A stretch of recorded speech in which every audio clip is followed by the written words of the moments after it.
रानी मीराबाई सा, उनके भजन इतने बेहतरीन हैं, उन्हें सुनो तो ऐसा महसूस होता है कि जैसे जन्नत जमीन पर उतर आई हो। आज समझ में आया कि उनकी भक्ति में लिखे भजनों का जिक्र चारों ओर क्यों है।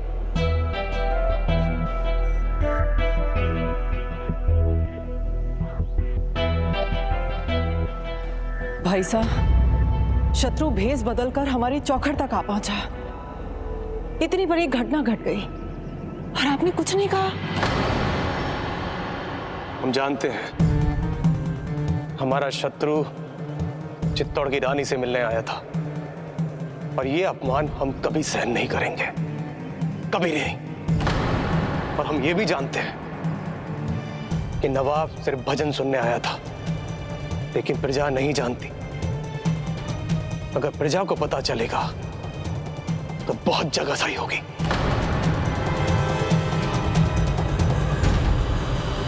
क्षमा करें राणा जी, पर यहाँ कुछ सेवक सेविकाओं की जुबान तो पहले से ही चल रही।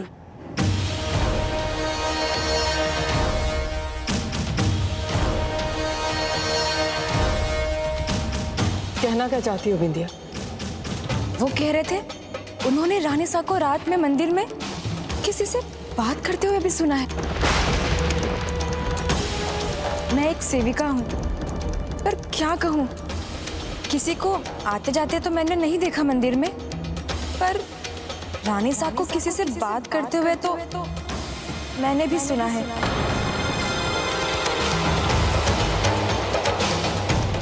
ठीक है, आज हम स्वयं पता लगाएंगे। अगर ये बात सच नहीं निकली तो राज परिवार के अपमान का दंड भुगतने के लिए तैयार रहना। परंतु भाई साहब, यदि ये बात सच निकली तो आपके हाथों से कहीं कोई अनर्थ ना हो जाए।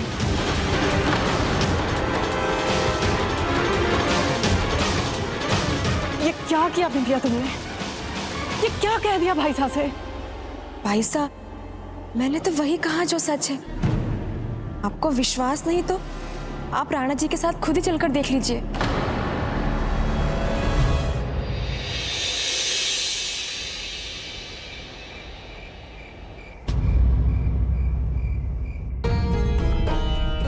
क्षमा करें राणा जी, पर यहाँ कुछ सेवक सेविकाओं की जुबान तो पहले से ही चल रही है। रानी साहब को किसी से बात करते हुए तो मैंने भी सुना है।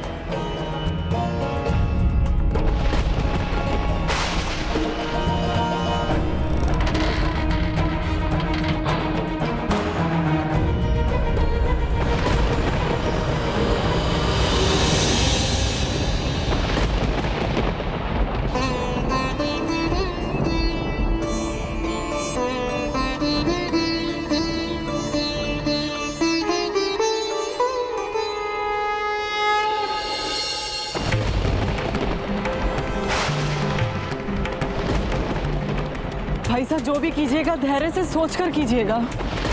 भाई साहब,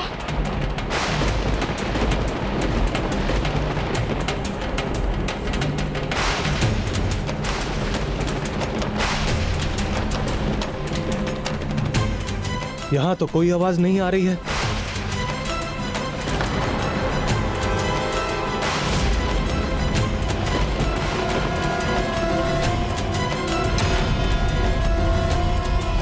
रानी सा के लिए अनुचित कहने का दंड मिलेगा तुम्हें। दंड नहीं दे सकती ना आपको, इसीलिए इतना इंतजार करवाते हैं मुझसे, है ना? चलिए ये सब रहने दीजिए, बस इतना बता दीजिए, मुझे इस महल से अपने महल ले जाने कब आ रहे हैं आप?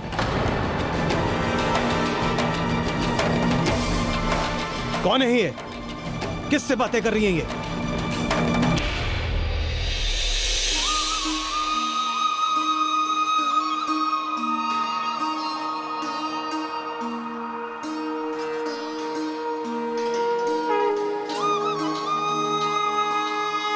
अगली बार अपने साथ ले जाने के लिए ही आइएगा।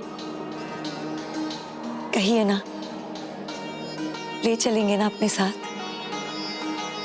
यहाँ से बहुत दूर।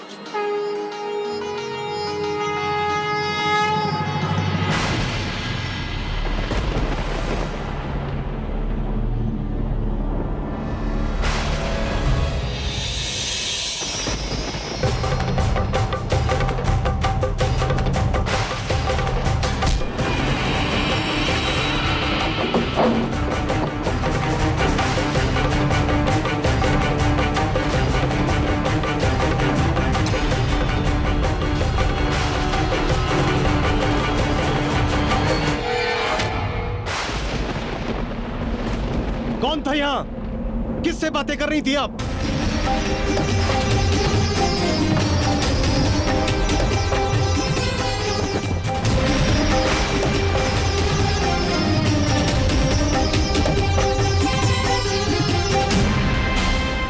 जवाब दीजिए, कौन था यहाँ?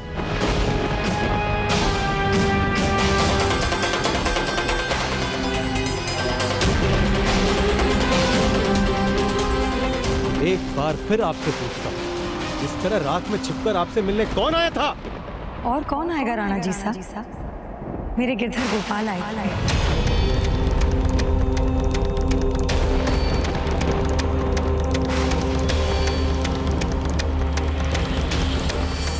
रानी सा हैं आप हमारी, इसलिए सच बोलने का एक मौका और देता हूं। बताइए, कौन आया था यहाँ? किससे बातें कर रही थी? कहा तो मैंने, अपने गिरधर गोपाल से। क्या रट लगा रखी आपने? गिरधर आए थे, गिरधर आए थे। वो भला आपसे मिलने क्यों आएंगे? वो आएंगे क्योंकि वही तो मेरे स्वामी हैं, मेरे पति, मेरे प्राणनाथ, मेरे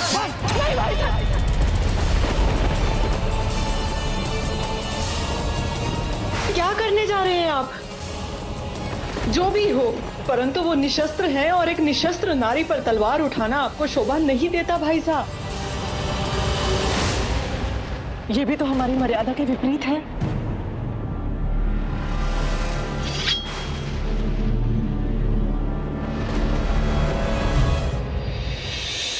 यदि गिरधर गोपाल से मिलना अपराध है, तो राजा होने के नाते देवर जी साहब मुझे जो दंड देना चाहे मुझे मंजूर है।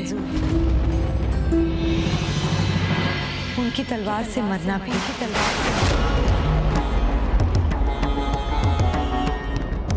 मेरी तलवार मर्यादाओं के लिए लड़ती है, उनके खिलाफ नहीं। पर एक बात और भाभी साहब, जब मर्यादाओं के जल का बांध टूटकर बहने लगता है,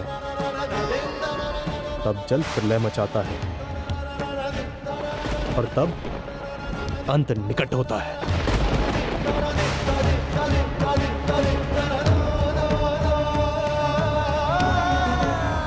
भाई साहब यहाँ से इतने क्रोध से निकले हैं, कहीं कुछ अनुचित ना कर बैठे, इसके पहले कि वो कुछ गलत कर बैठे। उन्हें रोकना होगा।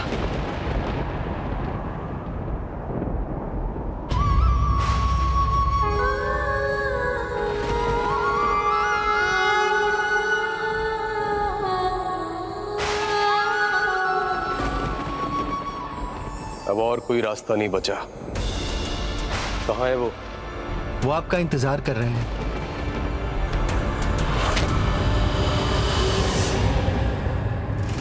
राजवैद्य जी, आपसे जो मंगवाया था आप ले आए ना? राजवैद्य भला महाराज का आदेश कैसे टाल सकता है? ये तो मैं ले आया हूं, पर इस जहर का असर ऐसा है, इसकी कोई दवा नहीं। कोई सूंघ भी ले तो बेहोश हो जाए, और जिसके मुंह में इसकी एक बूंद भी चली जाए तो उसका बचना मुश्किल है। महाराज, इसका इस्तेमाल मत कीजिए। सलाह मत दीजिए, जितना कहा है उतना कीजिए।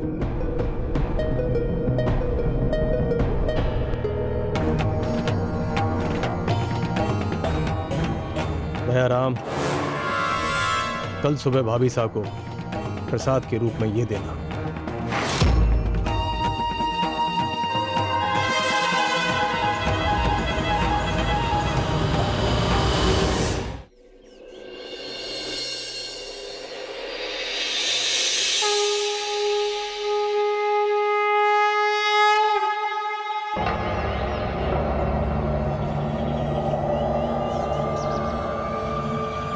इस जहर का असर ऐसा है, जिसके मुंह में इसकी एक बूंद भी चली जाए तो उसका बचना मुश्किल है।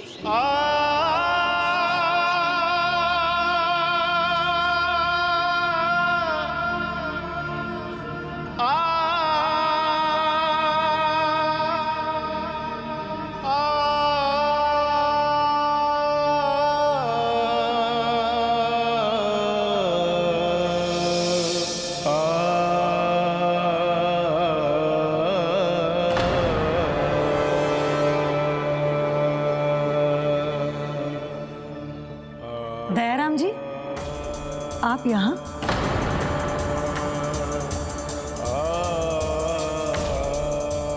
रानी जी सा,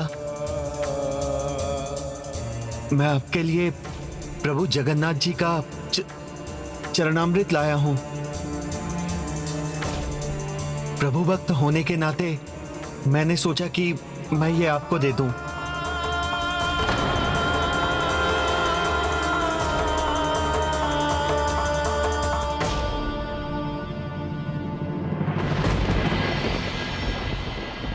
धन्यवाद दयाराम जी, बहुत बड़ा उपकार किया है आपने। प्रभु का चरणामृत मिलने से बड़ा सौभाग्य मेरे लिए और कुछ नहीं।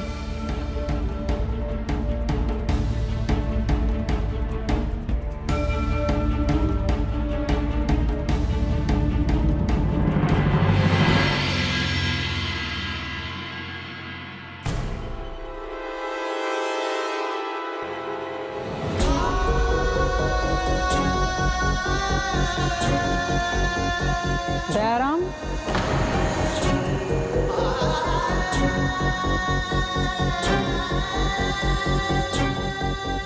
दयाराम, इतना खोए हुआ क्यों हो?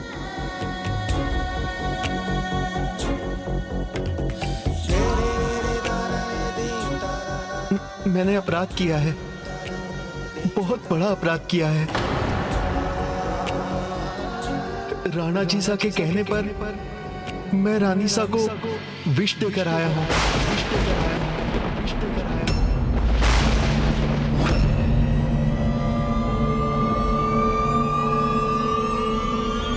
मीरा भाई सा को विष? भाभी सा! प्रभु आपके चरणामृत के लिए अनेकों धन्यवाद।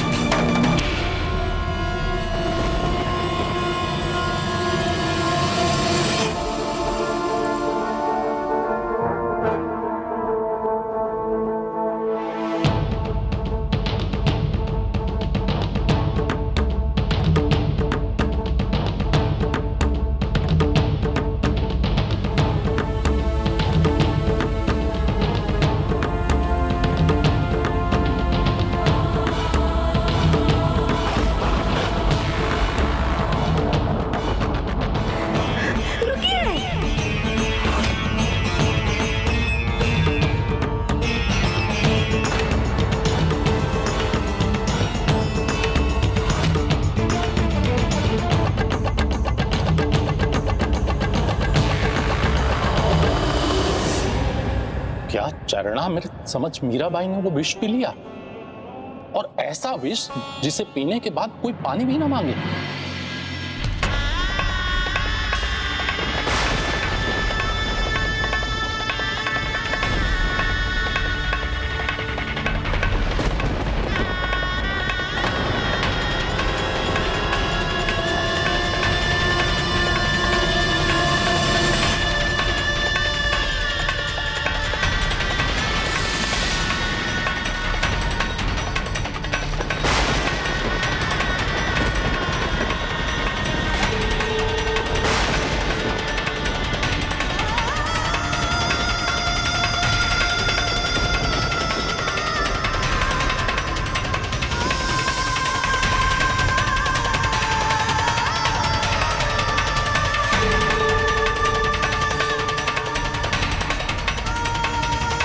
भाभी सा, संभालिए खुद को। ये क्या हो गया रानी साहब? क्या आपने क्या कर दिया? राज वैद्य को बुलाओ जल्दी। इस विष की औषधि वही दे सकते हैं। जल्दी जाओ बिंदिया। मैं वैद्य जी को बुलाकर लाती हूँ। नहीं नहीं, मैंने विष नहीं, मैंने तो मेरे प्रभु का चरणामृत पिया है। मेरे गिरधर गोपाल का प्रसाद।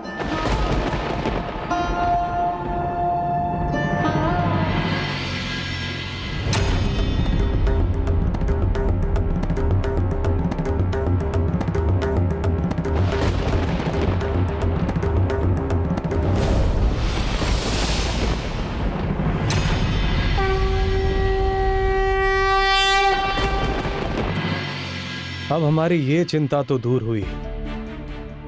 भाभी सा के कारण अब हमें परेशान होने की जरूरत नहीं है। अर्थात स्वामी? अब मीरा भाभी सा के कारण ना कुल की मर्यादा पर आंच आएगी और ना ही कोई हमारे परिवार पर उंगली उठाएगा। आपने किया क्या है स्वामी?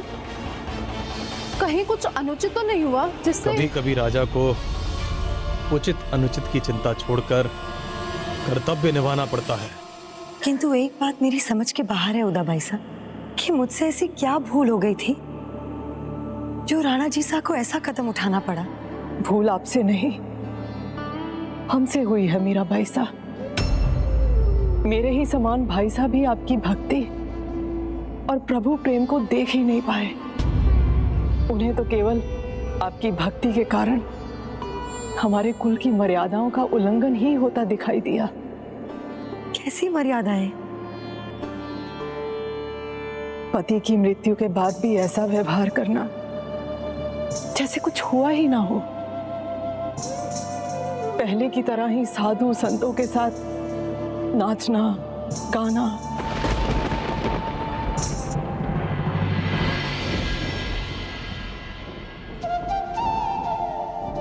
देख रहे हैं मेरे गिरधर गोपाल, सबको मेरा भजन गाना, आपके प्रेम में नाचना दिख रहा है, किंतु मेरी पावन भक्ति नहीं। जिसने विष को अमृत बना दिया, उसके प्रेम में भला मीरा कैसे ना नाचे। आज तो मैं अपने पांव को उठने से ना रोक सकूंगी और ना ही इनकी प्रेम और भक्ति में अपने आप को नाचने से रोकूंगी, और ना ही इनकी प्रेम और भक्ति में अपने आप को नाचने से रोकूंगी।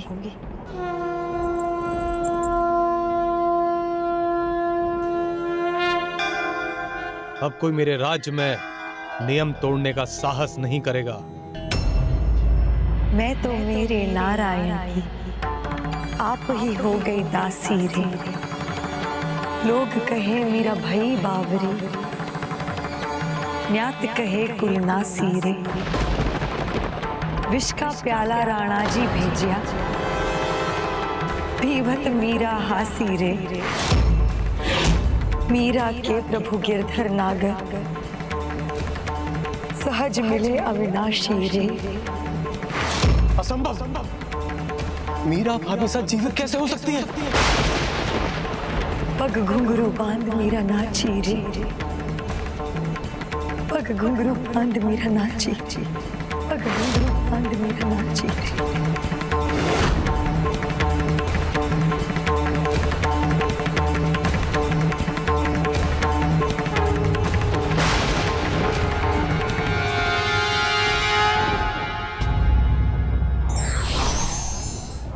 भक्त का कर्तव्य है समर्पण और प्रभु का संरक्षण।